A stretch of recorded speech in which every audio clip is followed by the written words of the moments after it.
नमस्कार साथियों, स्वागत करता हूं आज क्लास में आप सभी का। आज हम पढ़ेंगे इंडियन ज्योग्राफी में भारत के पठार। ठीक है, चलिए स्टार्ट करते हैं। तो सबसे पहले देखते हैं, यहाँ से एक नंबर लिखा हूँ, 1 2 3 4 5 6 और 7। ठीक है, तो हमारे भारत में देखा जाए बहुत सारे पठार हैं, लेकिन हम लोग 7 पठार के बारे में चर्चा करेंगे। सबसे पहले लिखिए एक नंबर पे, एक नंबर हम बात करेंगे मालवा का पठार। मालवा का पठार, ठीक है। तो मालवा का पठार जो है 2 राज्यों में इसका विस्तार है, ज़्यादा देखा जाए तो कहाँ कहाँ, एक राजस्थान प्लस मध्य प्रदेश। मध्य प्रदेश में इसका विस्तार है। एक्चुअली मालवा का पठार जो है इसका निर्माण हुआ है बेसाल्ट चट्टानों के टूटने फूटने से। बेसाल्ट चट्टानों के टूटने फूटने से इस पठार का निर्माण हुआ है, मालवा का पठार। तो यहाँ पे देखा जब बेसाल्ट चट्टान टूटता है तो यहाँ पे काली मृदा का निर्माण होता है। काली मृदा, ब्लैक सॉइल, ठीक है। तो ब्लैक सॉइल, इस बात को ध्यान देना है। अब ब्लैक सॉइल किसके लिए इम्पोर्टेंट है? कपास की खेती के लिए इम्पोर्टेंट है। कपास की खेती के लिए इम्पोर्टेंट है, इस बात को ध्यान देना है, याद रहेगा। तो ये था मालवा का पठार। कहाँ कहाँ फैला हुआ है? राजस्थान और मध्य प्रदेश। बेसाल्ट चट्टानों के टूटने फूटने से इस पठार का निर्माण हुआ है। यहाँ पे काली मृदा आपको मिलेगा, और काली मृदा जो है किसके लिए प्रसिद्ध है? कपास की खेती के लिए इम्पोर्टेंट है। अब यहाँ पे देख रहे हैं दूसरा नंबर। दूसरा नंबर है, इसको हम लोग बोलेंगे बघेलखंड का पठार। क्या बोलेंगे? बघेलखंड का पठार। ये जो बघेलखंड का पठार है दोस्त, तो ये यहाँ पे आपको मिलेगा लाल बलुआ पत्थर, लाल बलुआ पत्थर, साथ ही चूना पत्थर, चूना पत्थर, और साथ ही ग्रेनाइट पत्थर। तो इन तीनों पत्थरों से जो है बघेलखंड के जो पठार का निर्माण हुआ है, बघेलखंड का पठार का निर्माण जो हुआ है, ठीक, लाल बलुआ पत्थर से, चूना पत्थर से, ग्रेनाइट पत्थर से। तो एग्जाम में जो क्वेश्चन पूछेगा आपके पेपर में, बघेलखंड पठार जो है, या ये पूछ सकता है चूना पत्थर जो है या लाल बलुआ पत्थर जो है किस पठार में मिलेगा, तो आप क्या बोलेंगे? तो आप बोलेंगे बघेलखंड का पठार। और बघेलखंड का पठार का जो विस्तार है उत्तर प्रदेश और मध्य प्रदेश, उत्तर प्रदेश और मध्य प्रदेश में, यूपी और एमपी में इस बघेलखंड का विस्तार है। अब तीसरे नंबर की यदि हम बात करें, थर्ड नंबर पर यदि हम बात करते हैं, थर्ड नंबर पे है बुंदेलखंड का पठार। बुंदेलखंड का पठार। अब बुंदेलखंड का पठार में जो है, बुंदेलखंड पठार होते हुए चंबल नदी बहती है। जब चंबल नदी बहती है और इस नदी के द्वारा जो है बीहर बनती है, बीहर बनाती है। चंबल नदी जो है क्या बनाती है? बीहर बनाती है, ठीक है। तो बीहर क्या होता है? ठीक है, इस नदी के द्वारा जो है अधिक मात्रा में अपरदन करता है मिट्टी को, जिसके जो है कि अधिक गहराई तक गड्ढा जो है बन जाता है। उसी गड्ढे को जो है बीहर कहा जाता है। बहुत चंबल नदी सुने होंगे, चंबल घाटी के लुटेरा, जो लुटेरे लोग जो है इसी बीहर में छुप जाते थे, ठीक है। तो बीहर बनाती है किस नदी के द्वारा? बनती है किस नदी के द्वारा? चंबल नदी के द्वारा। ये चंबल नदी जो है कहाँ से निकलती है? मध्य प्रदेश के जानापा पहाड़ी से, ठीक है। मध्य प्रदेश के जानापा पहाड़ी से चंबल नदी निकलती है और बुंदेलखंड पठार होते हुए जो है यमुना नदी से मिलती है, ठीक है, इटावा में जाके, याद रखिएगा। अब बात करेंगे चौथे नंबर पे। चौथे नंबर पे जो है ये है छोटा नागपुर का पठार। ये है छोटा नागपुर का पठार। और ये छोटा नागपुर का पठार जो है इसका विस्तार देखा। एक्चुअली ये भी जो बुंदेलखंड का पठार भी जो है उत्तर प्रदेश और मध्य प्रदेश में इसका विस्तार है, ठीक है, उत्तर प्रदेश मध्य प्रदेश में। ये छोटा नागपुर का पठार जो है बिहार, झारखंड, छत्तीसगढ़, वेस्ट बंगाल, उड़ीसा, इन सब क्षेत्रों में इसका विस्तार है, छोटा नागपुर पठार का विस्तार। अब ये क्यों इंपॉर्टेंट है, ध्यान दीजिएगा। इसको भारत का रूर भी कहा जाता है, भारत का रूर प्रदेश, रूर प्रदेश भी कहा जाता है, या भारत का खनिज प्रदेश, या भारत का खनिज प्रदेश। यहाँ सबसे अधिक मात्रा में जो है छोटा नागपुर पठार में खनिज मिलता है। और खनिज में क्या क्या मिलेगा? यूरेनियम मिलेगा। क्या मिलेगा? यूरेनियम, कोयला, अभ्रक, ये सब खनिज यहाँ पे अधिक मात्रा में मिलते हैं। तीनों टाइप के कोयला यहाँ पे मिलते हैं छोटा नागपुर के पठार में। अब छोटा नागपुर पठार के साथ में ये भी आपको याद रखना होगा, हजारीबाग का पठार इसी में शामिल है, रांची का पठार इसी में शामिल है। ठीक है, तो छोटा नागपुर पठार की सबसे ऊंची चोटी है दोस्त, छोटा नागपुर पठार की जो ऊंची चोटी है उस चोटी का नाम है पारसनाथ। क्या नाम है? पारसनाथ, जिसकी हाइट है 1350 मीटर।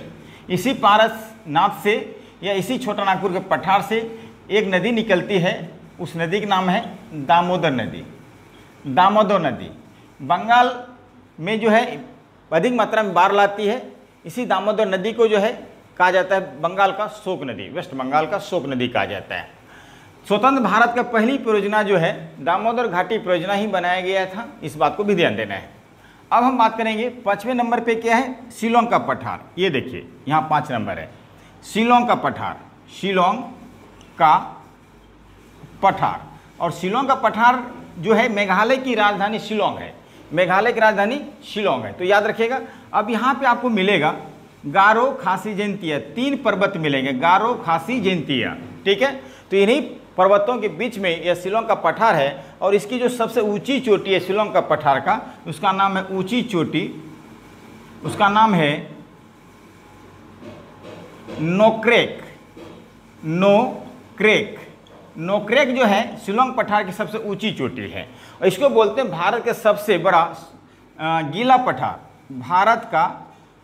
भारत का सबसे बड़ा गीला पठार, गीला पठार। ठीक है, यहाँ पर अधिक मात्रा में आपको जो है इस पठार में पानी उपलब्ध है, इसलिए इसको कहा जाता है गीला पठार। ठीक है, भारत का सबसे बड़ा गीला पठार। वहीं हम बात करेंगे 6 नंबर, 6ठे नंबर पाइए, ये जो देख रहे हैं इसको बोलते हैं हम लोग दक्कन का पठार, इसको बोलते हैं दक्कन का पठार। दक्कन का पठार, और दक्कन का पठार जो है इसका कई राज्यों में विस्तार है, कई राज्यों में इसका विस्तार है, कई राज्यों में इसका विस्तार है, याद रखना है इसको। जैसे कि महाराष्ट्र, छत्तीसगढ़, कर्नाटक, उड़ीसा, आंध्र प्रदेश, कर्नाटक और केरल, इन सब राज्यों में इनका विस्तार है। यहाँ तक कुछ पार्ट तमिलनाडु भी आ गया है, तमिलनाडु, इन सब राज्यों में इनका विस्तार है। ठीक है, यही आप देखेंगे छत्तीसगढ़ और उड़ीसा में, यहाँ पे छत्तीसगढ़ और उड़ीसा में एक पठार है, इसी का भाग है, उसको बोलते हैं दंडक्रनाई पठार। अब ये दंडक्रनाई पठार में जो है बॉक्साइट,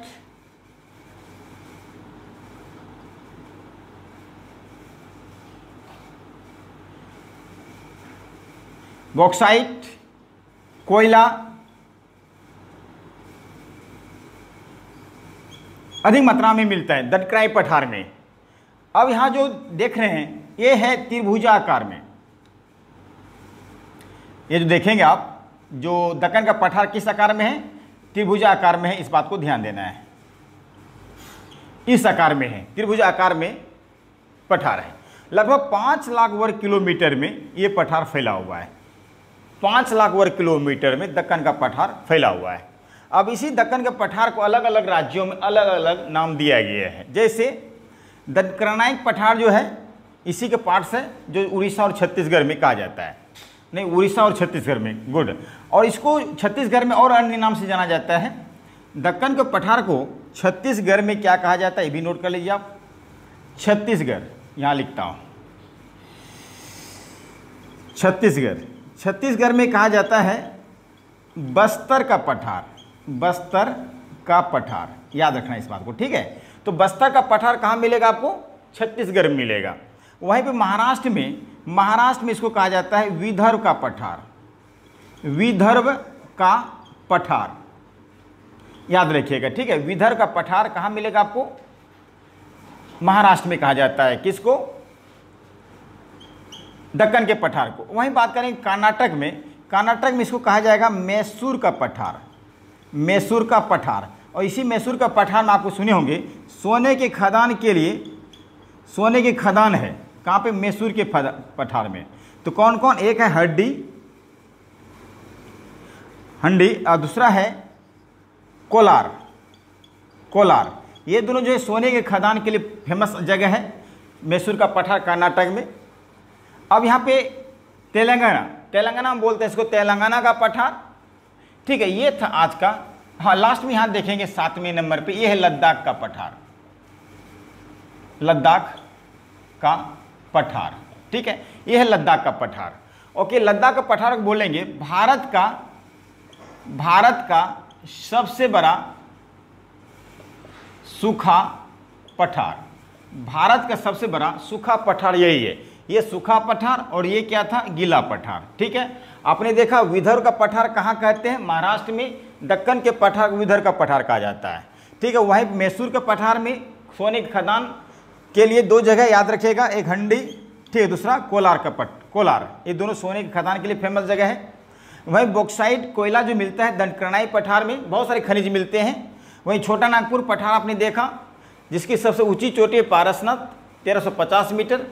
ठीक है, और ये यूरेनियम कोयला अभ्रक यहाँ पे अधिक मात्रा में मिलता है। भारत का रूर प्रदेश भी कहा जाता है छोटा नागपुर पठार को। बुंदेलखंड का पठार, यहाँ पे जो इस पठार से होकर चंबल नदी गुजरती है, जो कि बिहार बनाती है चंबल नदी के द्वारा। वहीं बात करेंगे बघेलखंड का पठार, यहाँ पे लाल बलुआ पत्थर, ग्रेनाइट पत्थर, चूना पत्थर से बना हुआ पठार है ये। काली मृदा, ब्लैक सॉइल, कपास खेती के लिए फेमस है, जो मलवा के पठार में आपको मिलेगा। यहाँ समझ में आया। अब बात करें यहाँ पे थोड़ा सा दक्कन का पठार का जो निर्माण हुआ है, दक्कन का पठार जो निर्माण हुआ है ज्वालामुखी विस्फोट से हुआ है। ठीक है, यहाँ पे लावा और मैग्मा से इस पठार का निर्माण हुआ है। और इसको दक्कन के पठार को जो है पुराना गोंडवाना लैंड का भी भाग मानते हैं, पुराना गोंडवाना लैंड का भाग मानते हैं। अधिक क्वेश्चन पूछता है पुराना गोंडवाना लैंड का भाग किस पठार को कहा जाएगा, दक्कन के पठार को कहा जाएगा। पुराना गोंडवाना लैंड का भाग जो है किसको कहा जाएगा, दक्कन के पठार को कहा जाएगा। इस बात को याद रखिएगा। जैसे मैं आपको नेक्स्ट क्लास में बताऊंगा महाद्वीपीय विस्थापन। ठीक है, यहाँ सुन लीजिए 2 मिनट। पृथ्वी के चारों साइड क्या था, जैसे मान लीजिए पृथ्वी है, ओके, पृथ्वी के चारों साइड क्या था, ये पानी था। इस पानी को जो है क्या कहा गया है, इस पानी को कहा गया है पेंथलासा कहा गया है। ठीक है, अब यहाँ पे ये सूखा भाग है, पहले इसको समझिए। इसके बीच में एक सागर था, इस सागर का नाम था तेथिस सागर। कौन सागर, तेथिस सागर। ओके, अब ये जो सूखा भाग है इसको कहा गया था पेंजिया।